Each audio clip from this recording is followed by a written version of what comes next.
कांग्रेस ने अभी आज सुबह राज्यपाल से भी मुलाकात की थी। कांग्रेस और जन स्वराज पार्टी, इन दोनों ने मुलाकात की थी। दोनों ने इस पे ज्ञापन भी सौंपा है राज्यपाल को, और लगातार जो है कांग्रेस और जो विपक्षी दल हैं वो मांग कर रहे हैं कि बिहार में जो स्वास्थ्य मंत्री हैं उन्हें इस्तीफ़ा देना चाहिए, क्योंकि ये जो दलित बच्चे के साथ जो जघन्य घटना हुई है, इस घटना में स्वास्थ्य विभाग की बड़ी लापरवाही सामने आई है। पहले इस बच्ची को, जो घायल अवस्था में थी, बुरी तरह घायल थी, बलात्कार के बाद जब इसके गले पर प्रहार किया गया था तो उसे मुजफ्फरपुर के SKMCH हॉस्पिटल में ले गया गया था। वहाँ उसका इलाज नहीं हो पाया, उसे काफ़ी देर इंतज़ार करना पड़ा और उसके बाद बेहतर इलाज के लिए उसे पटना के PMCH में रेफ़र किया गया। वहाँ पर भी जैसा बता रहे हैं कि सूत्र की लगभग 6 घंटे के आसपास वो एम्बुलेंस में बच्ची पड़ी रही, तड़पती रही, और 6 घंटे के बाद जब लोगों ने उसमें इंटरवीन किया इस मामले पे, तब जाके उस बच्ची का इलाज शुरू हो पाया और अगले दिन उस बच्ची ने दम तोड़ दिया, सिस्टम से वो हार गई। तो इस मुद्दे पे लगातार विपक्ष हमलावर है। विपक्ष जो मुद्दे उठा रहा है वो मुद्दे उठा रहा है दलितों की सुरक्षा का, वो मुद्दे उठा रहे हैं महिलाओं की सुरक्षा का, और जो बिहार में बिगड़ती हुई कानून व्यवस्था है, जो चरमराई हुई स्वास्थ्य व्यवस्था है, उसकी बात हो रही है। तो आज इसी मुद्दे पे, जो मुजफ्फरपुर में जो दलित बच्ची के साथ जो जघन्य हत्याकांड हुआ है, जो बलात्कार की घटना हुई है, उस पे हमारे संवाददाता रमन राय जो है जा पहुँचे ग्राउंड ज़ीरो पे उस गांव में जहां वो बच्ची रहती थी और उनके गांव के लोगों से, परिजनों से बातचीत की। तो पहले चलिए आपको वो सुनाते हैं, उसके बाद हम अपने संवाददाता रमन राय और शिवम कुमार दोनों से बातचीत भी करेंगे। क्या चाहते हैं आप लोग, इस गांव में रहते हैं, सबसे पहले तो ये बताइए कैसे वो घटना हुई थी, क्या आप लोगों ने मंजर देखा था? ये घटना हुआ तो एक लड़का आया, वो बच्ची को भूला फुसला कर खिलौने खिलाने के बहाने उठा कर ले गया। तो चलो ये चीज़ खिलाते हैं, वो चीज़ खिलाते हैं। ले जाने के बाद मेरा गांव के आसपास में रामपुर चौक है, वहाँ पर भी गया, वहाँ पर भी खिलाया उसको। उसके बाद वो बच्ची डर गया से, हाँ हमको खिला, इतना कर हमको घर पहुँचा दीजिए। वो बोला तो ठीक है पहुँचा देते हैं। वहाँ ले जाने के बाद हुआ क्या, वो चोर में ले गया।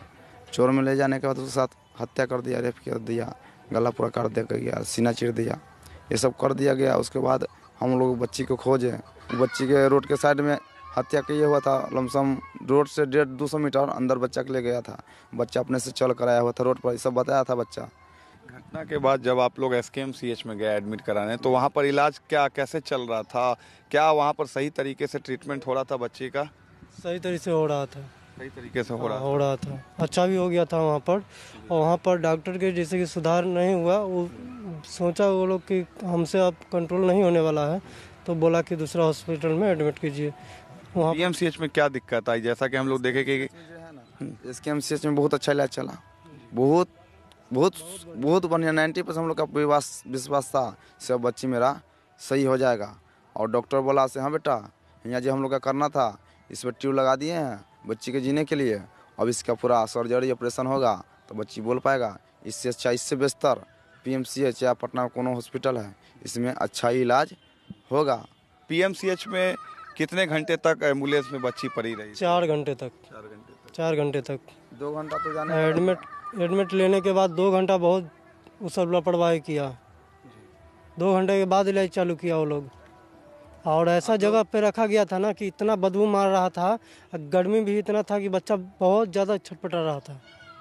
पूरी कुव्यवस्था थी। हाँ, 9 बजे तक तो बच्चा। अब आप लोग गांव के लोग हैं, यहाँ के निवासी है, क्या चाहते हैं आप लोग? इतनी बड़ी घटना आपके गांव में हुई है, क्या आप लोग मांग करेंगे? हम लोग मांग यही करेंगे सरकार से कि फांसी उसको हो। तो जो उनके परिजन हैं, जो गांव वाले हैं उस बच्ची के, वो जाहिर तौर पे फांसी की मांग कर रहे हैं। और जिस तरह के जघन्य ये घटना हुई है उसमें मेरा मानना है, मेरा खुद का भी मानना है कि फांसी जो है वो भी एक कम सज़ा है। ये इसमें कड़ी से कड़ी सज़ा मिलनी चाहिए। हमारे संवाददाता रमन राय आज सुबह उस गांव पहुंचे जहां की वो बच्ची थी और उनके परिजनों से बात की। वो ग्राउंड ज़ीरो पर गए, वो SKMCH अस्पताल भी गए, वहां पर पुलिस प्रशासन से भी उन्होंने बातचीत की। तो चलिए पहले रमन से बात करते हैं और जानने की कोशिश करते हैं कि अभी तक इस मामले में जो प्रोग्रेस हुआ है वो प्रोग्रेस क्या हुआ है रमन, एक। और दूसरा जो है वो गाँव वाले जो हैं वो इसमें और क्या चाहते हैं, वो कड़ी से कड़ी सज़ा चाहते हैं, फांसी की सज़ा चाहते हैं, और इस पूरी घटना के बारे में जो आपको बताया वो क्या था? जी प्रभाकर, साफ तौर से आज एनडीटीवी की टीम उस गांव में पहुंचती है जहां पर उस बच्ची के साथ इस तरह के जघन्य अपराध को किया जाता है। गांव के लोग और परिवार के लोग इस घटना से पूरे टूट गए हैं। उनकी मांग है कि सीधे उस आरोपी को फांसी की सज़ा दी जाए और जल्द से जल्द ये सज़ा सुनाई जाए। दूसरी बात, जब आज हम पीएमसीएच के अलावा जब मुजफ्फरपुर के एसकेएमसीएच के अस्पताल हम पहुँचते हैं तो वहाँ की कुव्यवस्था हमने अपने चैनल पर भी दिखाई है, किस तरीके से वहाँ बेड की कमी है। और सबसे बड़ी बात कि कुमारी विभा जो कि अधीक्षक थी एसकेएमसीएच अस्पताल की, सरकार ने उनको सस्पेंड किया है। उन्होंने आज एनडीटीवी से बात भी की है। पहला रिएक्शन उनका सामने आया, उन्होंने साफ तौर पर कहा है कि ये जो मौत है पीएमसीएच की लापरवाही के वजह से हुई है। उन्होंने ये पूरा ठीकरा पीएमसीएच पर फेंक दिया है, पीएमसीएच के पाले में ये बॉल डाल दी है कि यहाँ से बच्ची को सही तरीके से ले जाया गया था, लेकिन वहाँ पर रेफरल जो पॉलिसी होती है उसका भी निर्वहन किया गया था। लेकिन हम जब अस्पताल के अंदर पहुंचते हैं, एसकेएमसीएच के अंदर पहुंचते हैं, पुलिस इस मामले में जो जांच कर रही है उसकी क्या प्रोग्रेस है? पुलिस जो इस मामले में जांच कर रही है, पुलिस ने इस मामले में आरोपी को गिरफ्तार कर लिया है। हालांकि उस घटना में एक संक्षिप्त बताइए। हमने पुलिस से बात करने की कोशिश की है, एसएसपी से भी हमने बात करने की कोशिश की है। हालांकि एसएसपी इस घटना पर हमसे बात नहीं कर रहे हैं। दूसरी चीज़, एक और घटना मुजफ्फरपुर में रेप की हुई है, उस घटना में 3 लोगों को पुलिस ने यहाँ पर सस्पेंड किया गया है। जो तुर्की थाना है वहाँ के थाना प्रभारी के साथ साथ और भी कई पुलिस वालों को दूसरी जो रेप की घटना मुजफ्फरपुर में हुई है उस घटना में सस्पेंड किया गया है। जी जी जी जी जी रमन, आपकी बात समझ गया। पुलिस इसमें तहकीकात कर रही है। शिवम, आप पटना में लगातार जो राजनीतिक प्रोटेस्ट हो रहा है वो देख रहे हैं, और साथ ही आप पीएमसीएच भी गए थे, वहाँ पर जो लापरवाही हुई थी इस बच्ची के साथ उसको भी आपने कवर किया था। पहले तो ये बताइए कि जो पीएमसीएच की लापरवाही है उसमें क्या सच्चाई है जो आरोप लग रहा है पीएमसीएच पर? दूसरा कि जो राजनीतिक दल हैं वो लग रहा है कि इस मामले को अब ठंडा होने नहीं देंगे और इसे लगातार गरमाए रखेंगे। शिवम। जी प्रभाकर, मैं आपको बता दूं कि जिस तरह से मुजफ्फरपुर में रेप पीड़िता की जो इलाज के दौरान मौत हुई, पटना के पीएमसीएच उसे लाया गया, पर लगभग 5 से 6 घंटे तक उसे एम्बुलेंस में ही रखा गया और फिर उसे बेड मिलता है और अगले सुबह ही उस बच्ची की मौत हो जाती है।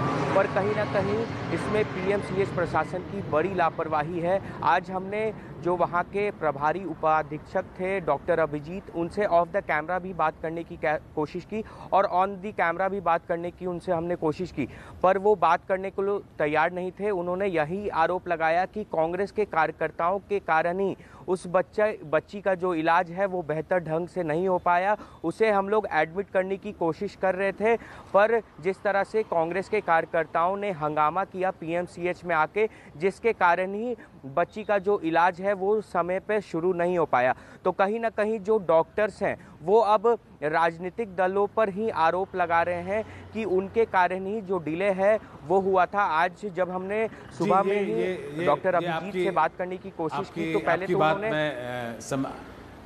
आपकी बात मैं समझ गया शिवम जी, आपकी बात मैं समझ गया कि जो प्रशासन है, जो पीएमसीएच का जो प्रशासन है वो आपसे बात नहीं कर रहा, इस पर सीधा जवाब नहीं आ रहा हमारे पास, और वो खुद राजनीतिक दल के ऊपर आरोप लगा रहे हैं। पूरा ठीकरा जो है राजनीतिक दल के ऊपर फोड़ रहे हैं। हमारे पास समय की कमी है, इसलिए हम अपने इस चर्चा को यहीं